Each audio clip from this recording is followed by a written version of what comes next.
என் சிஸ்டருக்கு cirrhosis and liver வந்துருக்கு. மகோதரம் அந்த காலத்து சொல்லுவாங்க. அது குடிகாரனுக்கு வரக்கூடிய வியாதி மருந்தே கிடையாது. ஆமாம் வந்துடுது சார். அது திருச்சி ஜெனரல் ஹாஸ்பிட்டல் அட்மிட் பண்ணியிருக்கான். நான் உழைக்க மாட்டேன், வீட்டுக்கு எடுத்துன்னு போக மாட்டேன். ஹாலில் போட்டிருக்க உடம்ப ரேடியை ரெடி பண்ணு. ஆமாம் ரேடியோவில் இழுத்து விட்டுட்டாங்களா? ரேடியோவில் கொண்டு வந்து போடணுன்றேன். ராத்திரி உயிர் போகல. அப்போ ஒரு ஃப்ரெண்டு என்ன பண்ணா, ஆண்டாள் சீட்டில் ஒரு டாக்டர் இருக்கார், அவர் பார்க்கலாம். அவர் வந்து ஏதோ ஒரு இன்ஜெக்ஷன் போட்டார், குறைச்சிக்கிட்டார். இப்போ பேசலாம் ஆரம்பித்தா 6 மாதத்தில் கல்யாணம் பண்ணி கொடுத்த போது எப்படி இருந்தாலும் அப்படி ஆகிட்டான் சார் உடம்ப. அந்த ஆள் பேர் சுப்பிரமணியன்.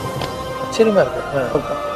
உடனே கற்பனை என்றாலும் கற்சலை என்றாலும் கந்தனை முனைவர்கள் பாட்டு எழுதி சவுந்தரராஜன் அடிச்சு அன்னைக்கு பூசின விபூதி தான் அது.